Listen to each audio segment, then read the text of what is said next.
guys, welcome to another episode of the Middle Child Podcast with your girl Royal Bose, and I am super excited to give you guys another episode because you already know you are appreciated here, you are seen here, and most of all, you are loved here.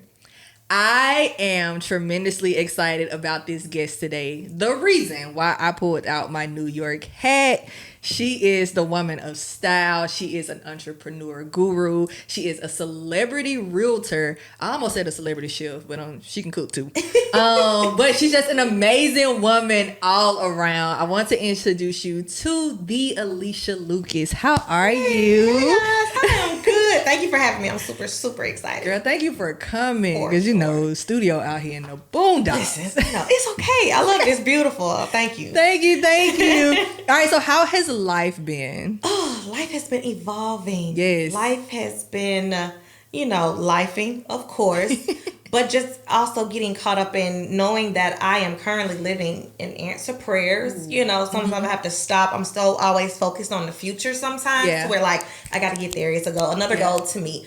To where I don't stop and be grateful that today I am living in things that I asked for a few years ago. Yeah. You know, so evolving and grateful now. Evolving and grateful. That's two hand in hand. That's good. Yeah. All right. So, although you already given us two words, if you could describe your life right now in one word, what would it be?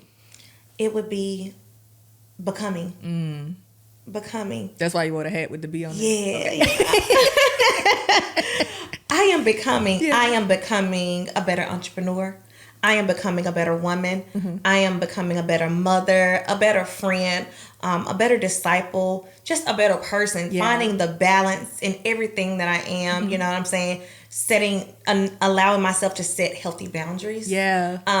Just giving myself grace to become exactly who it is that I'm supposed to be. Yeah, that's good. Yeah. That's good.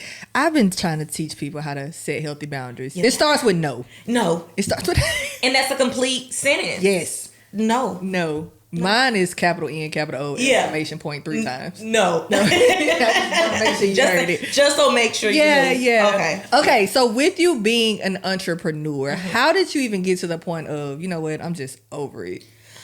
So being an entrepreneur was never necessarily on my radar.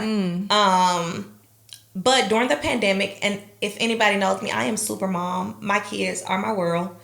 And I never even knew I wanted kids. But during the pandemic, I was at work and they were at home. Not necessarily old enough to be at home by themselves, not babies, but I'm checking my phone here and there to make sure they're okay. And I remember my boss, and she's a mother as well, which is so crazy. Right. She walks up to me and she says, I see you keep checking your phone. I'm like, yeah, my kids are at home, just checking on them. And she was like, well, I'm going to have to take your phone until the end of the day. Girl, we not at school. Or you're going to have to leave. I got 3 kids. My mama not here. Yeah, so you can't take my phone. So I was like, well, I'm going to see y'all guys later, And I remember just already being nervous because we're in the middle of a pandemic, right? Nobody's really hiring. Like, God, how am I going to take care of these kids? And so I end up going to a prayer meeting maybe a couple days later with my girlfriends. And after prayer, one of them came to me and she's like, God has something new for you, but I don't think it's a job. I think it's a career. And I believe it's in real estate. Real estate had never, ever crossed my mind. Yeah. So I prayed on that thing and I was just like, God, if it's for me, open the door. Let me walk through it. If it's not, shut it. And let me go. Do whatever it is that you're supposed to do. And although I always knew I was supposed to help people, specifically women, I never knew that was the avenue that he was going to choose for me to do it. And so I have found purpose and provision all in one. And it has definitely been a blessing. Nice. So what are some of your other avenues of entrepreneurship? So I have my own credit repair business because it kind of tied hand in hand. I work with so many people, specifically single moms who made decent money but didn't necessarily have good credit. And being that I was raised in the hood, I went to, I graduated from Ansley Jail. And we're not necessarily taught credit. Yeah. We don't know about credit. We don't know. All I know is when I went to college, my mama told me they're going to send you a credit card and don't get it. Don't use it. But I knew that Belk had them Coach shoes that I wanted, and Belk was gonna give me a credit card, so I took it. You should have really told me why not to get it. And so, because I was in banking, I worked in banking for so long, specifically collections. I kind of knew the ins and outs of credit. And so I decided to take that on because I can get you from credit to closing, you know, and that kind of became my thing. And my credit repair business has grown so much over the past few years to where it's like I help so many people just change, not even just the their home and where they reside, but just the financial trajectory of their entire life, because I learned that, hey, that's wealth in equity and home ownership and your credit. So yeah. Nice. Okay, so you have your main avenues of entrepreneurship. So I know off camera you was talking to us about a nonprofit that you started. Could you enlighten us more? Okay, so I am working on a nonprofit. It is Brown Girl Dream. And it's going to be catering towards girls kind of starting in the 9th grade. I do go back often sometimes and talk to high school girls, predominantly in the Birmingham City schools, because sometimes I wish I would have had a me when I was their age. Right. And a lot of them don't have a lot of guidance. And so I don't want them to lose out on what they have around them, the dreams that are deep down inside of them, because life starts lifing. Yes. I had one girl to where she was so heavy. She was about to graduate and her friends are out doing senior stuff, but she's having to work as soon as she gets out of school because she's having to help her mom pay for bills and help her pay senior fees and prom. And it's like, nah, like, you have too much weight on you that you shouldn't have yet. And so I wanted to start that organization to pour back into girls so they can remember to dream. Like, because I tell everybody, there is nothing that I have or have obtained that was not birthed out of delusion first. Yes. Delusion. Yes. You know what I'm saying? Like, it was in my head. Yeah. I allowed it to come out of my mouth. I prayed on that thing.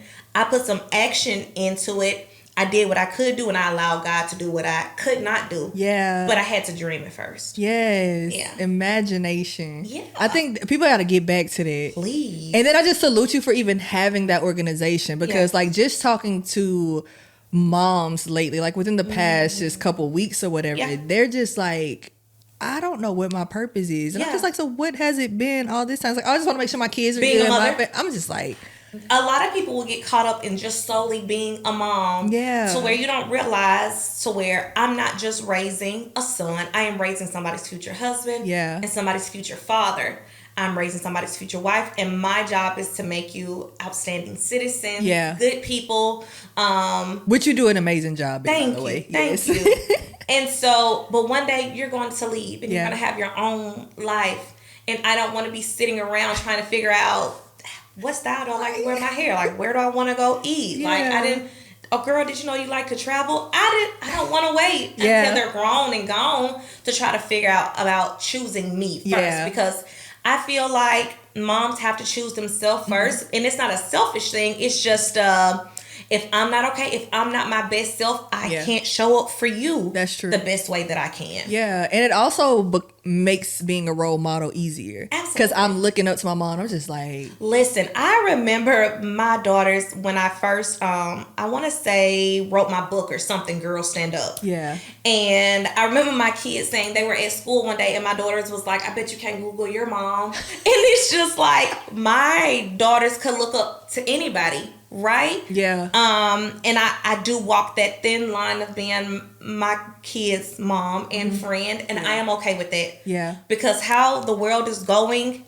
and the friends that we see in these incidents where they're going out of the country and they're doing this, and these girls are saying they're your friends, but they're really jealous of you. And so yes, I'll be your friend. I'm your mom first, but I am your friend second. Yeah. And I'm okay with that. It helps growing up much easier. Absolutely. Because I can, this is my mom, but this is also somebody I trust, and I can be transparent and vulnerable with. And I tell people when they are excited about something, they want to come tell me. Yeah. When they are nervous and scared and something bad is happening, they want to come tell me, like, I need you to be okay, because my goal is to steer you right in life. you may stray here and there, but I want you to figure out why you're still here with me. So let me help you figure it out. Yeah. That's a different type of flex. Yeah, that's a different. Hey, so you got this entrepreneurship, you got this motherhood thing down pat. How do you equate relationship and friendship into this life? Oh, so right now, relationships, which is, I'm in a new relationship. We've been together for about maybe 5 months. And it's so crazy because I was done. I just was like, you know what, God, let me be a good mom. Yeah. Let me continue to further my career and boss up. And I ain't studying love. It's just not working out for me. And it was just like, he kind of came out of nowhere when I was not looking for him. And it was just so crazy. My friends were dragging me around the city one night, and they was like, one more place, and I really wanted to go home. Yeah. And they was like, let's go to the humidor room. And I was like, okay, let's go. Last place. And we're walking up, and it's a group of guys, and they're talking to one of my friends. He's an influencer, and so they know him, and so they're talking. And I walk up, and this one guy is just staring at me, and I'm just like... How would you go? Are you okay? And he was like, I know you too. You're the realtor. You like, and it's like he knew everything about me. And I was like, okay, whatever. And we end up talking that night. We exchanged numbers. I want to say within the first week, we had went on he had taken me on 4 dates. And probably the most intentional man I've ever met in my entire life. And so it's different. Like I told somebody yesterday, I still be trying to be like, is this, Satan, is this shoes, this one of your weapons? I'm trying to figure out, where did you come from? Where did you come from? But he is everything. He is a covering. He prays. Ooh. He is a father figure. And that's why I told God, don't just send me a man, send me a covering. Yeah. You know what I'm saying? Yeah. Send me somebody that when things fall apart, he goes to you. You know what I'm saying? If I'm too heavy because I'm so naturally used to being superwoman, allow him to be like, hey, you can take the S off your chest. I got it from here. Yeah. And I did 2 years ago, I literally wrote that in my notes in my phone. I still have that prayer to this day. I told God specifically what I wanted from my husband. And it's just like, he said, okay. It was time when I stopped looking, it showed up. And just friendships look different now. Oh, goodness. Friendships look different now. I think that me understanding that some friendships are long-term and some are seasonal. Yeah. To know hey, you got what you needed from this season, from this situation, and that season has come to an end. I think I find it very hard for me to close those chapters when it comes to friendship. I was gonna ask, how do you, when it comes to that moment, how is that? Because I'm one of them people, I can just ghost you. I don't care how long we've been friends. Because I don't want to deal with the emotional side. Yeah. I think I care so much. I don't want to deal with the tears. I don't want to deal with the why. I just want you to understand, hopefully, and we just... Listen, meet again. I think for me, I am the complete opposite. Okay. And like I said, I am starting now to understand why I am like that. Okay. So growing up, I did not have the best relationship with my mother, which is why I probably am the mother that I am today. Okay. She worked a lot. So not that she neglected us or anything. She was a provider. We didn't really have a relationship. She never told me I was pretty. We never had conversations. We never, any of that. And as I have gotten older, most of the people I have been hurt by are probably women. And I think it's because now subconsciously I am seeking that relationship or that validation or that acceptance that I wanted to get from my mom, from a female in my life. Yeah. To where it's the point is like when the friendship goes south or when it goes sour, it's kind of like the rejection all over again. It was like, well, what's wrong with me? What did I do? It hurts. And as terrible as that sounds, I'm just having to be real with myself and be like, hey, that's what that is. Yeah. Yeah, it's so funny you say that because I'm going to therapy again. Yeah. And my therapist, this past session, she was like, I need you to identify with something negative about yourself. I was like, lady, I don't think negative about me. Right. She was like, I'm going to give you this sheet and we're not starting back until you find something. I was like, and then I started reading the sheet. I was like, oh, I see like 5. She was like, okay, we get somewhere. You might be right. But now that you say that, that makes so much sense because it's just like, oh, I just don't be wanting to. Yeah, y'all got it. Yeah, it's a painful thing, but I think until I master or go head on with that trauma and address it, I think it will continue to be a reoccurring situation. Yeah, to where I do have long-term friendships to where my best friend, she and I have been best friends since we were like in the 10th grade. Nice. I have a few more friends. We've been friends 7+ years. Uh-huh. And but when it comes to certain friend groups, for some reason, something happens to where I'm the one that's isolated. Mm-hmm. And I find myself asking myself, what's wrong with me? Mm-hmm. And I just feel like God is trying to show me until you realize that I did not create you to fit in. Yeah. You know, that I created you to stand out. Yeah. As long as you keep on forcing yourself to fit in, you're going to keep on running into this wall. Yeah. Yeah, when he removes you, does it be like a yank or is it like gently? It's like a keg. Like I told you, and it's just like, okay, I'm sorry, but yeah, because I want to believe in certain friendships so bad, you know, and I realize that I am leaning, and sometimes I'm leaning on those friendships. I'm leaning on those people when he clearly says, lean not onto your own understanding, but lean on me. Yeah. And so I feel like now he's showing like, Leisha, you leaning on them. So because you leaning on them, let me snatch them so you can lean over here on me. Like I told you. Leaning a little too hard. I was leaning a little too hard. I said, okay, God, you got it. Yeah. You know, and the tears stopped because I realized, he said he protects you from dangers seen and unseen. Yeah. And so those are the dangers unseen. Yeah. So where it's like, okay, it's just divine protection. You see what I don't see. Yeah. You know what you're doing. Yeah. Oh, that's good. That's good. Girl, you got me over here. I'm trying to hold my tears together. I'm trying to hold my tears. Yeah. So if you can go back and tell younger Alecia something, what would it be? Oh, that's so crazy. Me and my daughter just had that conversation yesterday. I would tell her to believe in you. That everything that you need to be the woman that God has called you to be, to be everything that you have dreamed of becoming, it is already inside of you. Yeah. There is nobody who enters or exits your life that holds the key to who you're supposed to come. Yeah. You don't have to look out and look for other people like, I need this from you in order to be there.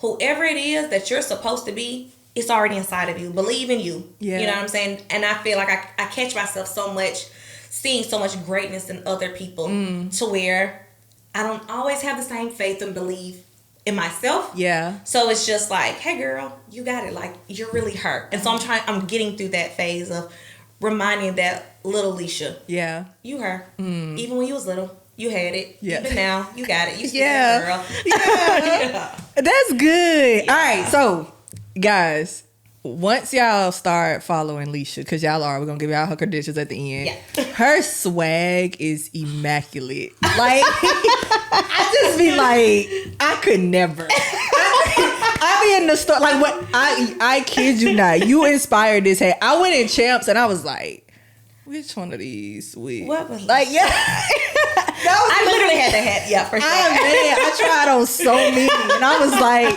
my boyfriend was like, "What are you doing?" I was like, "Just give me a second. Give me a second." Channeling my inner Alecia. Yes. How did you get into fashion? So growing up, when I got into the 9th grade, I went to Hueytown and Pleasant Grove majority of my life. Okay. We always lived in the hood, but my mom paid for us to go to Hueytown and Pleasant Grove. My 9th grade year, my sister got into one of the teachers at the school, and they was like, yep, y'all gotta go. Y'all gotta go. And we were zoned for Ensley. Yeah. And we're in uniforms. This is the first time I've ever worn a uniform. Yeah. And now I'm still looking like everybody else. And I don't like it, right? But here at this predominantly black school, everybody wearing the new J's. They got this, they got that. My mom ain't got that type of money. She got 5 kids. And so I got to figure out another way to look stylish without having all that other stuff everybody else got. So me and my best friend end up finding a love for the thrift store. And so I could make a $5 outfit look like it was $5,000. Yeah. And so I just always, I always felt like if I look good, I feel good. Yeah. You know what I'm saying? And I always feel like first impressions are everything. It sucks that people will judge a book by its cover, but it is what it is. Yeah. You know, and when I sit back and I put myself together, I feel better now. I feel like I can conquer the world. Yeah. And that kind of spilled over to my daughter. She went like 2-3 years with winning best dress or whatever, and it just builds that confidence in you. Yeah. So yeah, and then I fell in love. I don't know how I fell in love with hats. Now I have like probably over 100 hats, but I can't help it. It's an addiction. Really. Oh my goodness. But I just love fashion, and people will always say like you should style. There is a difference between having a passion for fashion and being a stylist. Yes. This is a big difference. Like, I love dressing myself. Yeah. But styling other people, it's just like, hey, you got it. You got too many opinions. And if you know how to do it, you'll be doing it. Yeah. So, I don't have a passion for that. I love fashion. Okay. So, any given day, when you are about to put together your outfit, what do you start with? Pinterest. Okay. I'm a Pinterest girly at heart. Okay. I am going to hop on Pinterest. I am going to scroll if I could just bring my Pinterest women's fashion board to life, I would be in heaven. And so I start there. Okay. And I see an outfit and I'm going to recreate the look. Okay. Nice. Yeah. Okay. Because I go in my closet and I pick out my shoe first. Really? Yeah. It's shoe and then I try to factor around it. So if I'm doing a hat, it's shoe, hat, and then what else can we go in between? Okay. So I'm going to hit Pinterest first and I'm going to have all those ideas put together. Yeah. And then I'm going to start piecing them together. That's nice. That's what's up. Okay. So which one of your kids got your style the most? Or is it all three of them? Yeah. It's my middle. The youngest one and the middle one. My oldest, she is a leggings and hoodie type of girl at heart. Mason, my son, he is a true boy. He just gonna look like an athlete. That's it. No, from the time he was little, I bought him all the J's in the world, and he would wake up in the middle of the night and put on his Spider-Man tennis shoes, and I'd just be like, what are you doing? But he's always, that's him all day. But my middle baby, Jordan, she is her mother through and through, which is so crazy. And I always tell her, like, literally, when I found out I was pregnant with her, I was literally headed to the abortion clinic. Oh, wow. Because I had just had her sister. Yeah. And I could swore I blacked out when I came to. I was at my sister's house. And no one even knew I was pregnant. And my sister told me, God said you got to keep that baby. Just like. You be having people talking to you. Girl, what? Golly. And she probably saved me. She is everything that I hope to be. I tell people all the time, sometimes I think her life is more planned out than mine. I be like, girl, I want to be you when I grow up. But yeah, Jordan for sure. Nice. Yeah. That's so cool. Yeah. All right. So what advice would you give people who are, let's start with entrepreneurship. If they're trying to, let go of the 9 to 5, maybe they haven't had that conversation with their boss, but they know it's not time for them to be there anymore. My advice that I would give them is find your purpose, and then comes provision. Yeah. Because there are so many things that you can do out there that will bring you money. Yeah. But if you're not passionate about it, if it's not your purpose, it's going to be a burden. And if that's the case, you might as well stay on your 9 to 5. Yeah. I remember my boyfriend mentioned to me once, he was like, we should start a cleaning service. And I hire somebody to clean this house. I don't care how much money it brings in. That is not my purpose. That is not my passion at all. So I would tell them, like, sit down and write out, like, what makes you happy? Like, what brings you joy? Yeah. You know what I'm saying? And then go from there. And then make a plan. I tell people all the time, if you fail to plan, you plan to fail. You have, write it out, make it plain. That's what the word says. You have to know. Like, of course, God is going to come in and figure things out. But you got to start somewhere. Give them something to work with. Yes. Write that thing out and then go from there, and then do the research. One thing that I have learned as an entrepreneur is that nobody owes you anything. Mm-hmm. You got to go out there and get it for yourself. You got to want it bad enough. Yeah. And so I would highly suggest that you find something that you're passionate about. You know, and if it's something that you're passionate about and that's your purpose, if God has called you to something, then he has to give the provision. That's true. Period. That is so true. That's how I felt about this podcast.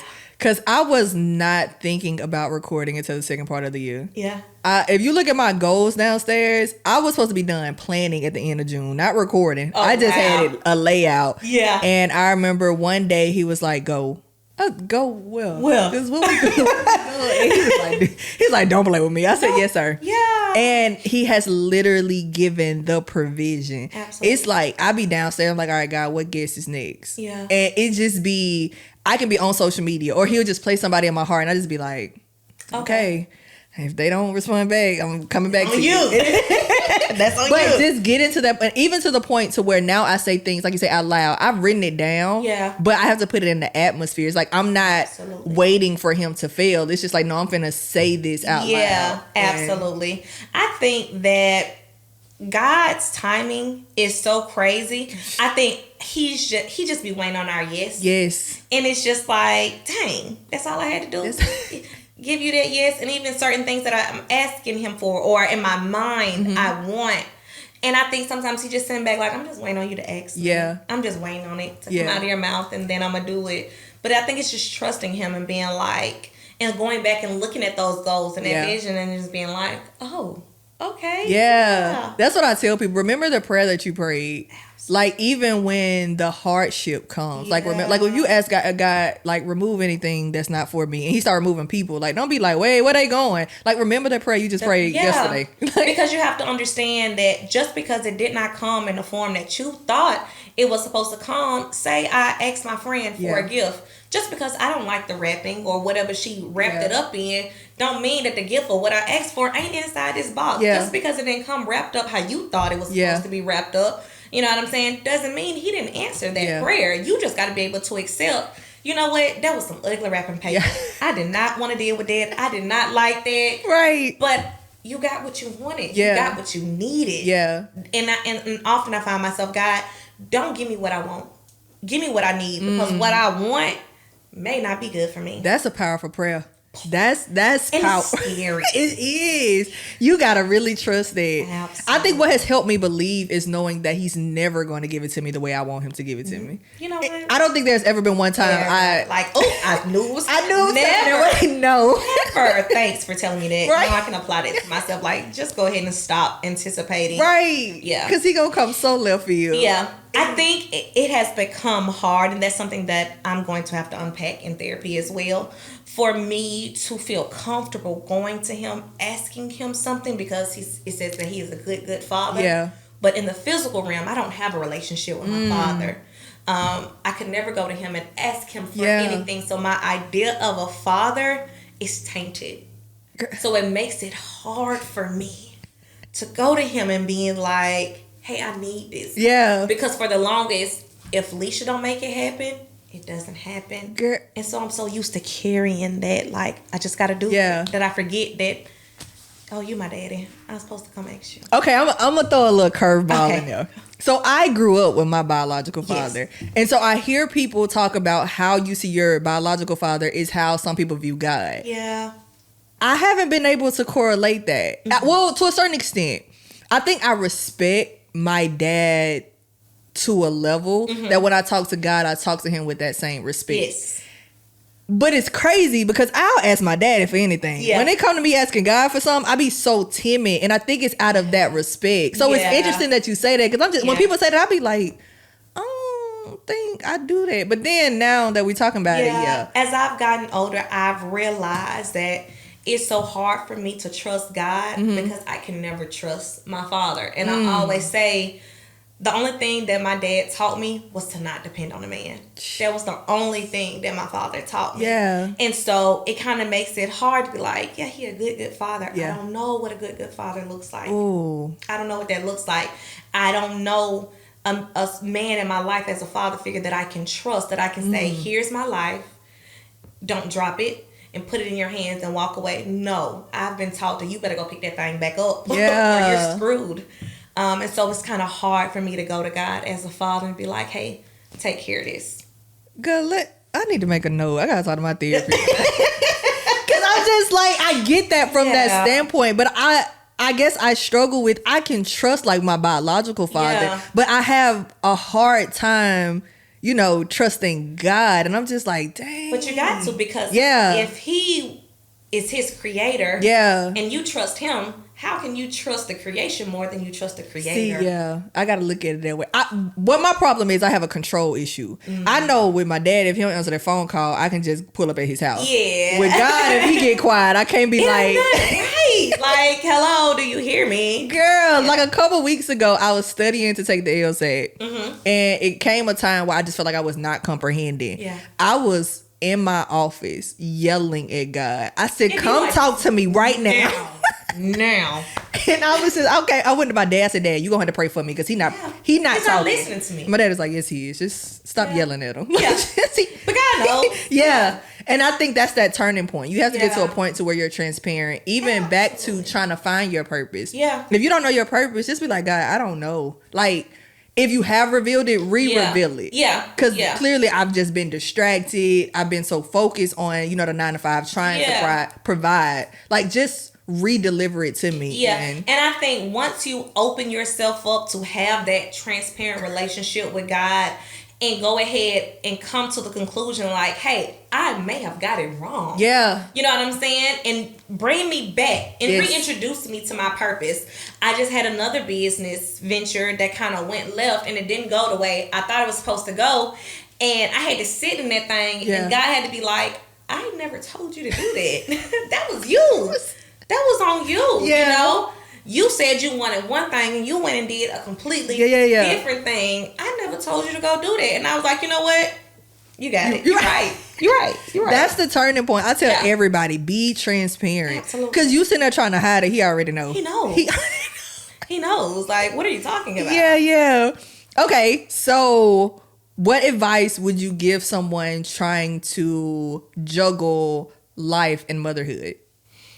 I remember always thinking that I got to find a balance between motherhood and being an entrepreneur. Yeah.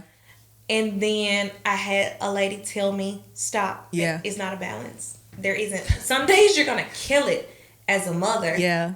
And not an entrepreneur. And other days you're going to kill it as an entrepreneur and you may not show up for your children. Yeah. You know, the way that you wanted to show up that day. And each day, that's okay. Yeah. You know what I'm saying? And I am very transparent with my children. I think being transparent and honest with them to like, hey, so I never saw my mom cry growing up. I always just envisioned her as Superwoman. Yeah. And I think that was one thing that was crippling for me because I thought I had to always portray to be Superwoman, always have it together.